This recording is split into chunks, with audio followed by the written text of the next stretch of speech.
consistent three-point shooter, overselling. And that brings me to Ben Simmons. He's your next pick off the bench. His career from three is 4 of 31. That's 12.8%. I don't know. And then Chris Paul's your next pick off the bench. He ranks 68th right now in three-point shooting in the league, which is pretty good for him. Jaylen Brown ranks 70th in the league in three-point shooting. And that brings me to Pandemic P, who LeBron did choose. And would you believe that Paul George, in his last 4 fourth quarters, and you'd be the first to point something like this out, he's 3 of 22 in his last 4 fourth quarters and 1 of 13 from 3, and that includes at Milwaukee, 1 of 9 in the fourth quarter, and at Boston, 2 of 10 in the fourth quarter. So I don't know. It's not like you're getting a red-hot PG right now. Do you love that? Skip, it's an all-star game. Skip, it's an all-star game. The guys are going to have fun. The guys are going to get up and down. They're going to score somewhere between 130 and 140. Okay. That's just the way it is. You understand that. You looking at it like these teams are really going to battle in a 7-game series. I'm responding to what you just told me. You love LeBron's team more. And I'm saying time out. Yes, I do. Time out. Who did KD and again, I give you, if I had KD in the lineup instead of Jason Tatum, it'd be over. You'd be the one who'd be trailing. But he did take Kyrie. Right now, Kyrie is ranked 37th in three-point shooting at 41%. And I'm not sure there's a better clutch shooter in basketball. You can talk Dame all you want, but I'll take Kyrie making clutch shots, big stage, big moments. Bradley Beal is another starter. All he's doing is leading the league in scoring. Kawhi Leonard is simply the reigning All-Star Game MVP. I'll take him. You said LeBron often does take him. And Joel Embiid from the three-point line this year is 42%. That ranks 31st in the league. That's up pretty high for a guy who's 7 feet tall, and he is now the MVP favorite. And coming off the bench is a James Harden making 42.2% of his threes. Devin Booker, who from 10 to 16 feet out has been the deadliest mid-range jump shooter in the league. He's making 55% of his shots from that range. Yeah. And then speaking of dunks. Who shoot? Wait, what about Zion Williamson? He happens to be on KD's team. He might just set the All-Star Game dunks record this Sunday evening. Just wait and see. But the All-Star Game, Skip, the All-Star Game is dunks, layups, and threes. Okay. There is no mid-range shooting. well, who says there can't? Is there a rule? Did they just put in a new All-Star rule? You can't shoot a mid-range? Skip, you've been watching them. In the last decade, how many mid-range shots have you seen? I don't know. I don't count them, but you can do whatever you want. If you want to shoot them, you can shoot them, and I will bet you Devin Booker will take some mid-range J's. I bet you there'll be just as many threes taken as there are twos taken as far as jump shots. Okay. You want to bet on that? Well, that's fine.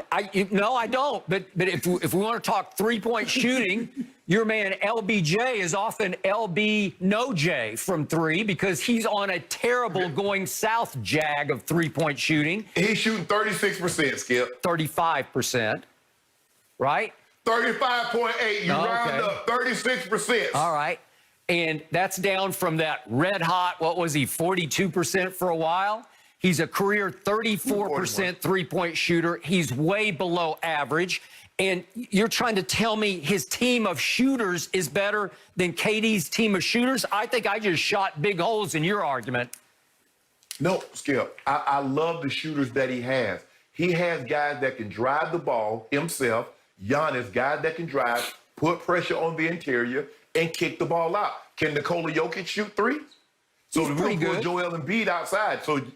So if Joel Embiid does not come outside, do you think Nikola Jokic can make wide open threes? I do. I believe Steph Curry. I get teams double team Steph because he's really their only scoring option in Golden State. They're not really doubling except the last couple of possessions in an All-Star game when the game is close and they're really trying to win the game. But Steph Curry is going to get a lot of wide open looks. So will Luka Doncic. Now, I don't expect Giannis to take 1 or 2 just cause it's an All-Star game. Why wouldn't you? But you know what Giannis does. Giannis normally has somewhere between 5 and 8 dunks in the All-Star games that he's participating in. So I expect that theme to continue. LeBron James is always going to get one or two thunderous dunks. So, Skip, look, I don't want to overthink it. You keep talking about scoring. Where's Luka Doncic when it comes to scoring? Where's Dame Lillard? Where's Steph Curry? You make it seem like those guys are averaging 19, 20 a game. They have three, and Giannis Antetokounmpo. They have four of the top 6 or 7 guys as far as scoring. And you talking about they can't score? Well, I didn't say they can't score, but you're talking about shooters, and I just shot holes in the shooters. And I'm right. I tell you what, I'll take Dame. Steph Curry is the greatest shooter that's ever breathed on oxygen. Now, you can talk about he hasn't come up big in big moments, but I defy you to find somebody in the history of the game that can shoot the ball better than he could. Okay, I got it, but I showed you that this year he hasn't been Steph. So I don't know. You're just throwing this at me, and I'm throwing it back at you.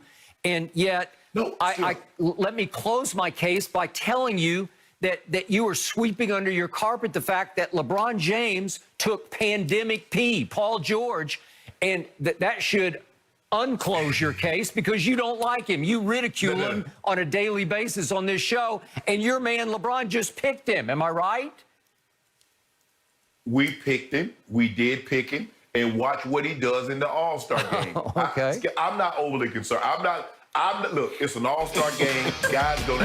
Guys are not really trying to close out hard. Like I said, the guys will play really loosey-goosey for the first 3 quarters. In the fourth quarter, they'll clamp it down and try to win the ball game. Now they'll double guys and try to get the ball out of the hot guy's hand.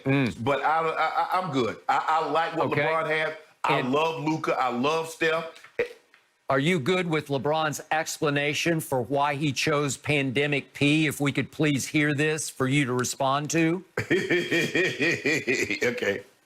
This is the only time I'll root for this guy or this team because we are enemies. Nah, just making fun of it. But I'm going with Paul George, PG-13, from the Los Angeles Clippers. Shannon, are you buying that he backed off the fact that they're enemies, or are they enemies? Is he acknowledging enemies? But think about it, Skip. Look at what they were in the Eastern Conference. Indiana was always trying to knock Miami off. And then when LeBron went back to Cleveland, Paul George was a couple of times in his way. He had to knock him off again. And what if Paul George came to L.A., the king with Kawhi, because he saw what was going on in L.A. And so, yes, when you play in the same building and you are trying to accomplish the same goal, which is win the NBA championships, yes. Now, is it Boston, LA type enemies, Skip like that? No. But I think they're vying for space. Now, even though the Clippers will never supplant the Lakers as far as in LA, but yeah, they're trying for the same things. And yeah, they're enemies. For what you're trying to accomplish and what I'm trying. If I'm going for the same goal as you're going for, hell yeah, you my enemy. Thank you. So don't try to walk that back, LeBron. Don't give me, no, I'm just kidding. No, he was not kidding. Not only are they enemies, but they are a threat to LeBron. And I believe that's why at that point in the proceedings, he chose Paul George, because I believe LeBron believes in that old slogan about you keep your friends close and your enemies closer. When LeBron is threatened by somebody, he tries to befriend them. He tries to undercut whatever edge there would be between enemies by saying, you come over with me. I chose you to be on my team. Let's be nice to each other. And maybe when it comes playoff time, that in the back of his mind, Paul George would be thinking, God, he likes me a lot. He chose me. Maybe I shouldn't clamp down quite as hard on him when I defend him. Skip, let me tell you something about LeBron James. I've been following this man basically his whole career. So have I. The only man that LeBron James feels that can look him in his eye is Kevin Durant. He doesn't view Kawhi as an equal. He does not view Giannis Antetokounmpo. He doesn't view Joel Embiid or Jokic or Steph. The only man that I believe that LeBron James says, okay, you a dog, we can go eye to eye, is Kevin Durant. Kevin Durant views LeBron in the exact same light. So all this other stuff about keep your enemies closest, he never viewed Paul as an adversary or an equal. Maybe as an adversary, but not an equal. Kawhi Leonard, not an equal. Okay, but what did he do with Kevin going all the way back to that lockout period? Remember, was it the 2012 season? What happened right away? Yeah, what am I hearing? Oh, LeBron is flying to meet with KD, to work out with KD. Remember, they even played flag football together. They were playing one-on-one. They worked out together, yes. They did. They did everything together. And it allowed LeBron to have a little edge over KD, who was still just a baby, one of the baby Thunder at that point. And when they did meet in that finals, when LeBron finally broke through, I will be the first to say he owned Kevin Durant psychologically. He would take him in the post physically and beat him